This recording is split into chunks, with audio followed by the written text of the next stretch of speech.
Hello दोस्तों, स्वागत है आपके अपने YouTube channel open mind tutorial 10th board में। तो आज हम लोग चैप्टर फर्स्ट जो था प्रकाश का परावर्तन, उसका ऑब्जेक्टिव क्वेश्चन पढ़ेंगे। तो आज का जो पहला क्वेश्चन है वो है, किस गोलीय दर्पण में प्रतिबिंब सदैव सीधा बनता है? किस गोलीय दर्पण में प्रतिबिंब सदैव सीधा बनता है? तो जो समतल हो या उत्तल हो, जब दर्पण समतल या उत्तल होता है तो उसका प्रतिबिंब हमेशा सीधा बनता है। समतल दर्पण या तो उत्तल दर्पण, इन दोनों में जो हो प्रतिबिंब सीधा और आभासी बनता है। तो इसका आंसर होगा ऑप्शन ए, या तो समतल या तो उत्तल। और जो अवतल दर्पण होता है उसमें वास्तविक प्रतिबिंब बनता है। अवतल दर्पण में वास्तविक और आभासी दोनों प्रतिबिंब बनता है।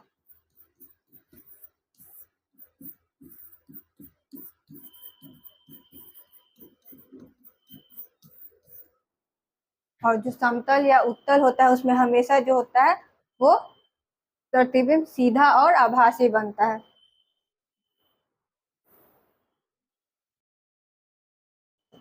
नेक्स्ट क्वेश्चन है, मोटर गाड़ी के चालक के सामने कौन सा दर्पण होता है? तो मोटर गाड़ी का जो चालक होता है उसके सामने उत्तल दर्पण होता है। मोटर गाड़ी के चालक के सामने उत्तल दर्पण होता है, तो इसका आंसर होगा ऑप्शन सी, उत्तल दर्पण। नेक्स्ट क्वेश्चन है, एक अवतल दर्पण की वक्रता त्रिज्या 40 सेंटीमीटर है, तो इसकी फोकस दूरी क्या होगी? तो यहाँ आर का वैल्यू दिया हुआ है, R is equal to 40 centimeter. F का वैल्यू निकालना है, तो एफ का जो होता है वो होता है F is equal to R by two. R R का वैल्यू 40 है, तो 40/2, तो इसका आंसर आएगा 20 सेंटीमीटर। तो इसका आंसर होगा option A, 20 centimetre.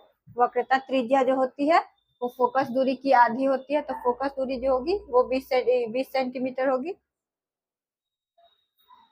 Next question है, समतल दर्पण में बना प्रतिबिंब कैसा होता है? समतल दर्पण में बना प्रतिबिंब कैसा होता है? तो जो समतल दर्पण होता है उसमें हमेशा आभासी प्रतिबिंब बनता है, आभासी और सीधा। तो इसका आंसर होगा ऑप्शन ए, आभासी। समतल दर्पण में हमेशा आभासी प्रतिबिंब बनता है। नेक्स्ट क्वेश्चन है, समतल दर्पण का आवर्धन होता है। तो जो समतल दर्पण का आवर्धन होता है वो +1 होता है। समतल दर्पण का आवर्धन +1 होता है। प्रतिबिंब ऊंचाई और वस्तु ऊंचाई जो होता है वो बराबर होता है, तो कट के +1 आ जाता है। तो इसका आंसर होगा ऑप्शन ए, +1। नेक्स्ट क्वेश्चन है, गोलीय दर्पण की फोकस दूरी और वक्रता त्रिज्या में क्या संबंध होता है? तो जो गोलीय दर्पण की फोकस दूरी होती है वो वक्रता त्रिज्या की आधी होती है। गोलीय दर्पण की फोकस दूरी वक्रता त्रिज्या की आधी होती है। इसका आंसर होगा F is equal to R by two, जो ऑप्शन ए में है। ऑप्शन ए होगा F is equal to R by two. Next question है, अभिसारी दर्पण किसे कहते हैं? तो जो अवतल दर्पण होता है उसे अभिसारी दर्पण कहते हैं। अवतल दर्पण को अभिसारी दर्पण कहते हैं। नेक्स्ट क्वेश्चन है, आभासी प्रतिबिंब के लिए आवर्धन का मान होता है।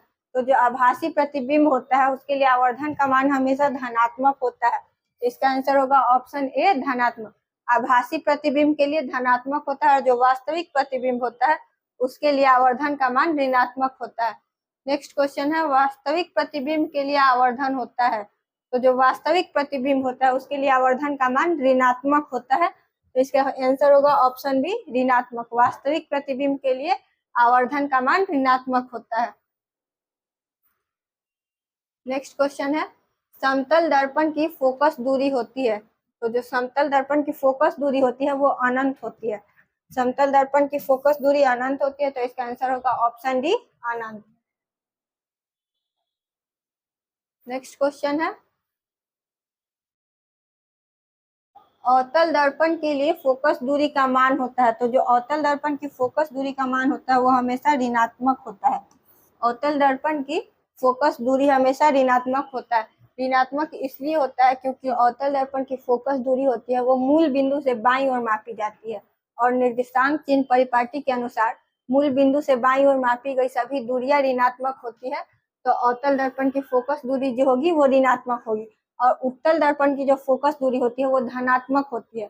क्योंकि जो वो मूल बिंदु से जब उसकी दूरी मापी जाती है तो मूल बिंदु से ये दाईं ओर मापी जाती है, इसलिए वो जो होता है वो धनात्मक होता है।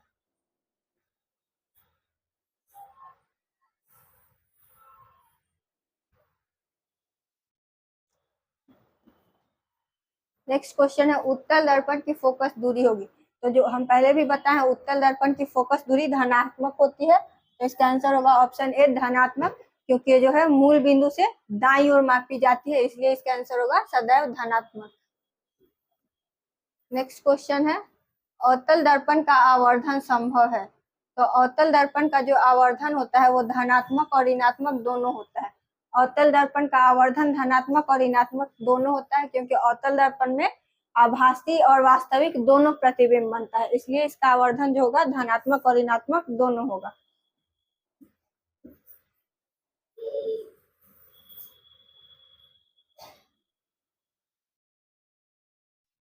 नेक्स्ट क्वेश्चन है उत्तल दर्पण का आवर्धन होगा।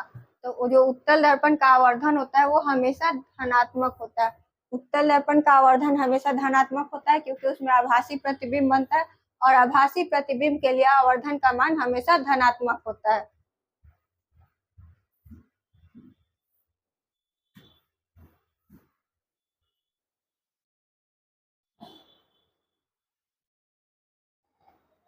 नेक्स्ट क्वेश्चन है अवतल दर्पण में बिंब की वह कौन सी स्थिति है जब प्रतिबिंब आभासी बनता है।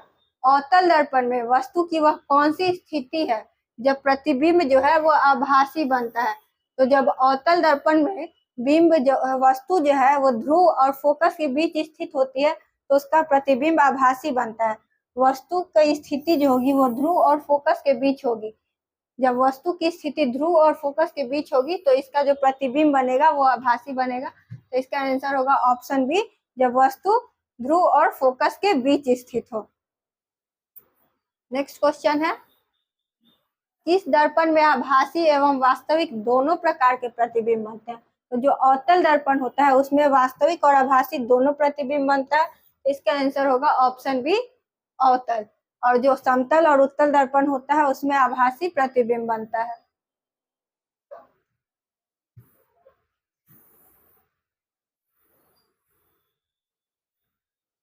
नेक्स्ट क्वेश्चन है वाहनों के अग्रदीप में किस दर्पण का उपयोग होता है। तो जो वाहन का अग्रदीप होता है उसमें अवतल दर्पण का उपयोग होता है, तो इसका आंसर होगा ऑप्शन ए अवतल दर्पण।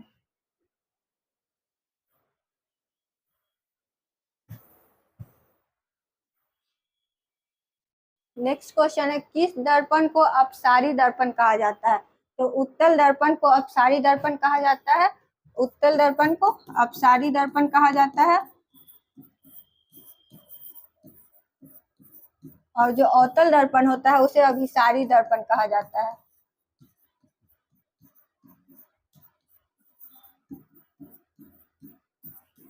अवतल दर्पण को अभिसारी और उत्तल दर्पण को अपसारी।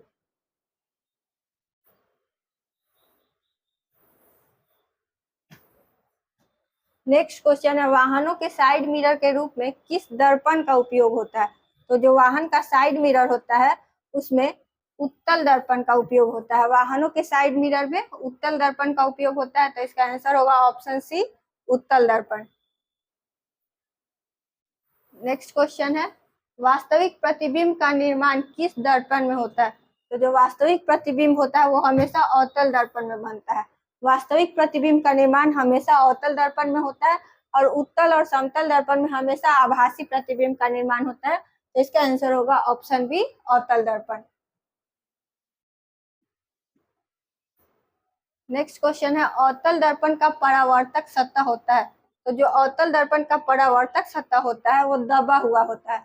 अवतल दर्पण का परावर्तक सतह दबा हुआ होता है, तो इसका आंसर होगा ऑप्शन ए दबा हुआ। और जो उत्तल दर्पण होता है उसका परावर्तक सतह जो होता है वो उभरा हुआ होता है।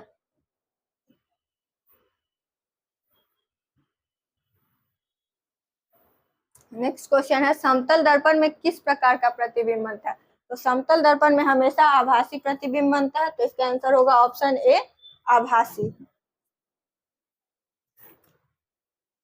नेक्स्ट क्वेश्चन है प्रकाश के परावर्तन के कितने नियम है। तो प्रकाश का जो परावर्तन होता है उसके 2 नियम होते हैं, तो इसका आंसर होगा ऑप्शन बी 2।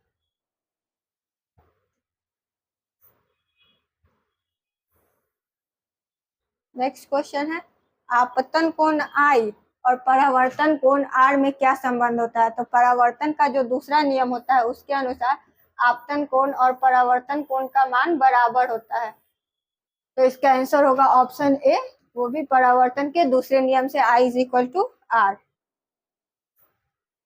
नेक्स्ट क्वेश्चन है, हम अपने चेहरे को देखने के लिए किस दर्पण का उपयोग करते हैं? तो हम अपने चेहरे को देखने के लिए हमेशा समतल दर्पण का उपयोग करते हैं। चेहरा को देखने के लिए समतल दर्पण का उपयोग करते हैं, तो इसका आंसर होगा ऑप्शन ए, समतल दर्पण। नेक्स्ट क्वेश्चन है, किस दर्पण के परावर्तक सतह के मध्य बिंदु को क्या कहते हैं? जो दर्पण होता है उसके परावर्तक सतह के मध्य बिंदु को क्या कहते हैं?